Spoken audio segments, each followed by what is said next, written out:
pãozinho de frigideira fica super macio, perfeito para acompanhar qualquer refeição e é super fácil de fazer. Oi gente, sejam muito bem-vindos a mais um vídeo do canal Cozinha Sem Chefe. Eu sou Clarissa e hoje eu trouxe mais uma receita de pão aqui pro canal, que eu sei que vocês amam e vocês também sabem que eu amo uma receitinha de pão. E esse aqui é um pãozinho de frigideira, fácil e prático, perfeito para você comer com uma pastinha, mas também para acompanhar alguma refeição, como um frango indiano, uma coisa assim mais caldosa. Então eu tenho certeza que vocês vão amar esse pão. É um pão da Turquia chamado de baslama, da categoria dos pãezinhos achatados, e tradicionalmente ele era feito em fornos a lenha, mas hoje em dia a gente faz na frigideira, então é muito fácil e prático.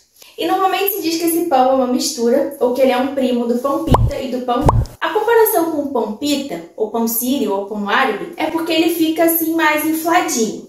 Mas diferente do pita, ele não chega a ficar oco por dentro. E a comparação com o naan é porque ele é um pão bem fofinho, bem macio e que geralmente é usado justamente para acompanhar refeições, um pouco diferente do pita, que é mais usado para rechear, para montar sanduíches. Aqui no canal já tem receita de pão pita, também já tem receita de pão naan. Vou deixar o link aqui no iCard dos dois, mas vale a pena testar esse aqui. Cada pãozinho tem a sua peculiaridade, então se você está buscando uma ideia diferente de pãozinho de frigideira, fácil e prático, esse daqui é para você. Então se você quer aprender a fazer o baslama, que é esse pãozinho aqui de frigideira super macio, que é uma combinação de pita com naan, já sabe, se inscreve no canal, fica comigo até o final do vídeo e vamos juntos!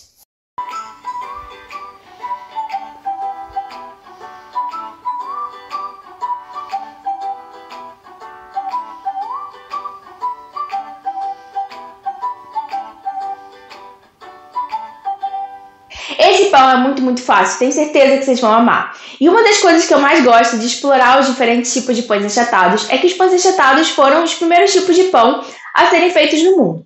E justamente por isso, a base inicial era só farinha e água, e ou eles deixavam fermentar através de fermentação natural, porque obviamente não existia fermento instantâneo, ou eles já modelavam e levavam para assar sem fermentar.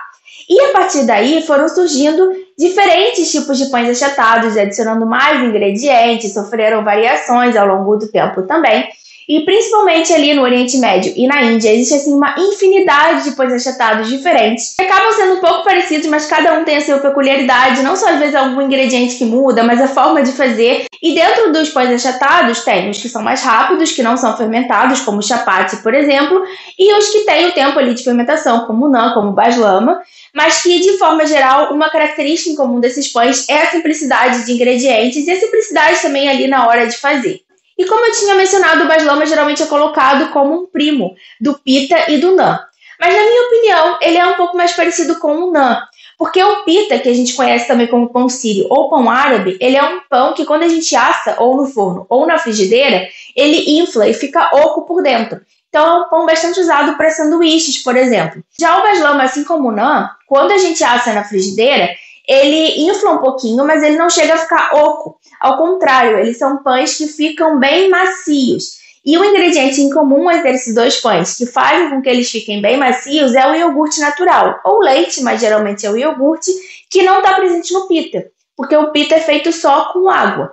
Mas então vamos começar a receita dando uma ativada no fermento. Não chega a ser uma ativação, já falei isso aqui, porque o fermento instantâneo não precisa ser ativado, mas é só para ele começar ali a atividade, e é uma forma também da gente ver se o fermento está de fato ativo ou não. Porque se você não observar a formação de bolhas, significa que o fermento perdeu a atividade, então você precisa começar de novo, porque senão ele não vai fermentar o seu pão.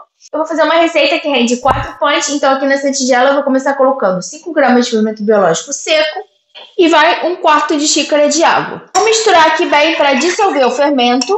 E olha só como a gente já começa a observar a formação de bolhas. Então significa que o fermento está bem ativo.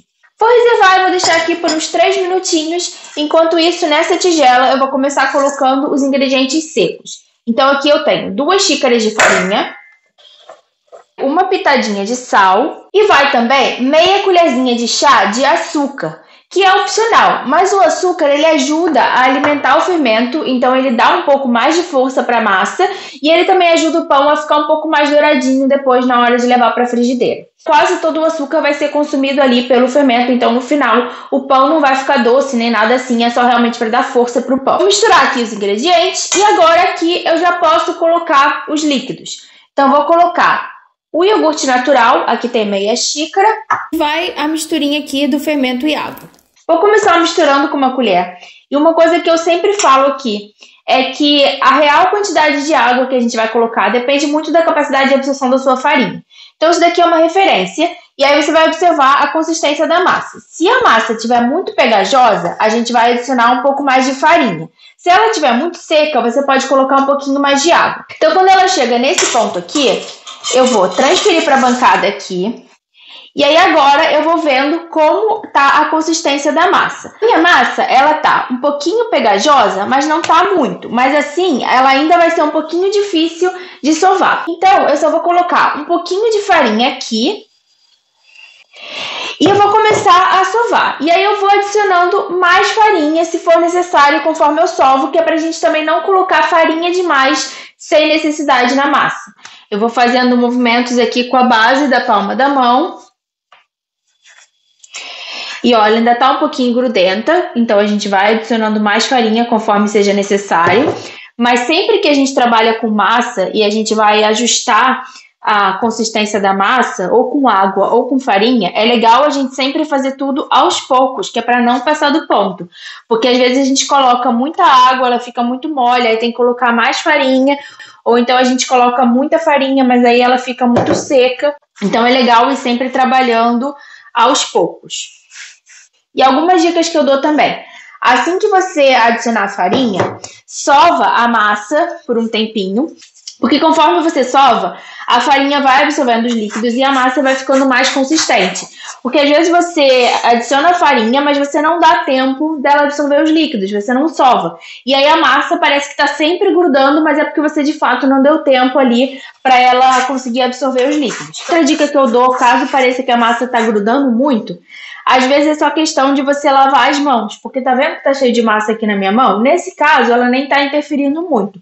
Mas às vezes a massa tá muito grudenta no início, começa a grudar muito na sua mão, e depois aquela massa que tá na sua mão fica grudando no resto da massa, e parece que a massa tá grudando, mas na verdade é só questão de você lavar a sua mão que já vai ajudar.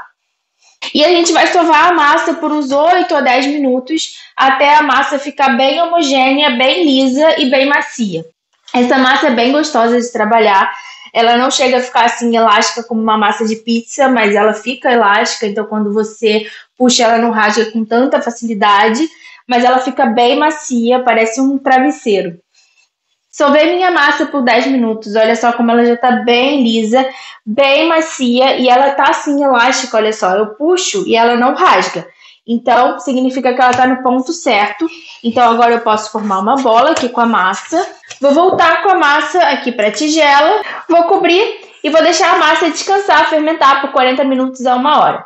Vai variar um pouco se tiver mais frio. Vai demorar mais, se tiver mais quente vai ser mais rápido, mas a massa precisa dobrar de tamanho. E aí a gente volta para dividir nossos pãezinhos e levar para a frigideira. Minha massa ficou aqui por 1 hora descansando até dobrar de tamanho. E agora eu vou transferir a massa para a bancada. Vou polvilhar um pouco de farinha aqui na bancada. E com uma faca grande e lisa, eu vou dividir a massa em 4 partes iguais. E agora eu vou formar bolinhas com cada uma das partes.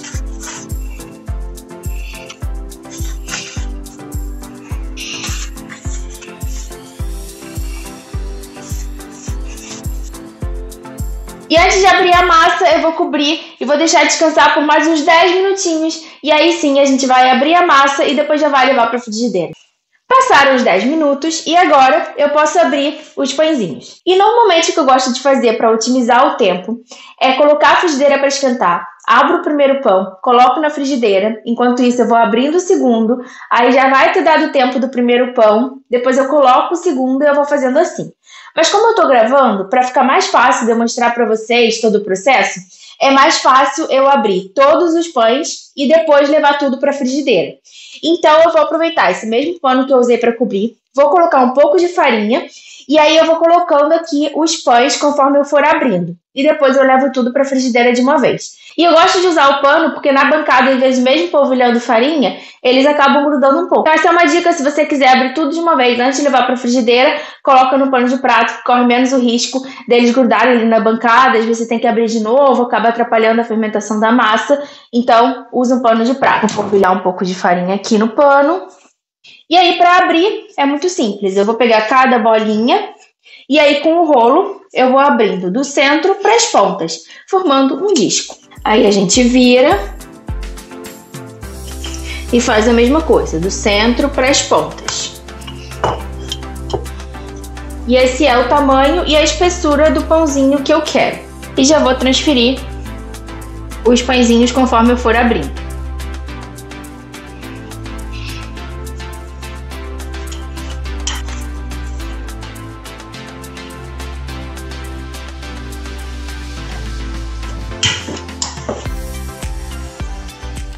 Pãezinhos modelados, vou transferir para cá. Frigideira, vou colocar aqui para esquentar, sem óleo, sem nada. E eu gosto de usar uma frigideira antiaderente só para garantir que não vai grudar. Mas normalmente você pode usar qualquer tipo de frigideira para esse pão. Se você colocar ele na frigideira quente, em geral ele não gruda. Mas aí você escolhe se você quer usar uma frigideira antiaderente ou se você quiser usar outro tipo de frigideira, pode usar também. Frigideira esquentou e vai o nosso pãozinho. Ele vai começar a dar uma infladinha e formar bolinhas. Aí normalmente coisa de 1 minutinho ele já doura de um lado, eu posso virar e deixar dourar do outro lado. Olha só como ele infla, ó.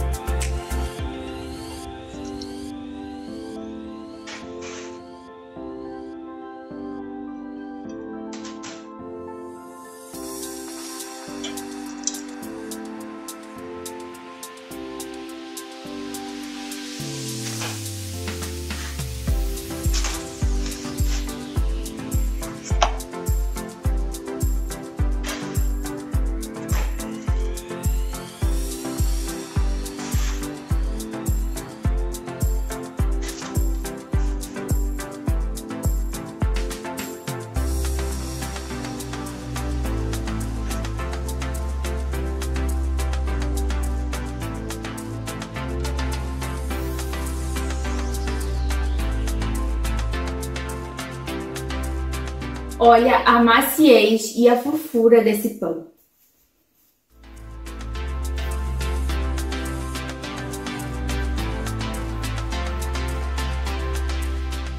Vou confessar que eu deixei esse iogurte aqui mais para compor um cenário, porque na verdade, mais tarde, eu vou fazer um curry indiano e aí eu vou comer com esse pãozinho. Porque pra mim, esse pão é perfeito para acompanhar uma refeição assim mais caldosa. Ainda mais que agora deu uma esfriada. Então, um curry indiano com esse pãozinho. Se você tá precisando de ideias de receita para comer com esse pãozinho, maratona aqui no canal, porque já tem muita receita boa. Tem receita de frango indiano, tem receita de curry indiano de lentilha com espinafre. Tem uma receita de pastinha marroquina de berinjela com tomate, que também vai ficar muito boa para chuchar com esse pãozinho. E você pode fazer um blend de cultura, não é porque o pão é turco que você não pode usar uma pastinha marroquina aqui, entendeu? Porque esse pãozinho, ele é super versátil, então maratona aqui no canal, porque ideia não falta para você se inspirar. Espero que vocês tenham gostado da receita. Quando fizerem esse pãozinho de frigideira, me marquem lá no Instagram, que eu adoro ver quando vocês fazem as receitas. E é isso, beijo e até o próximo vídeo.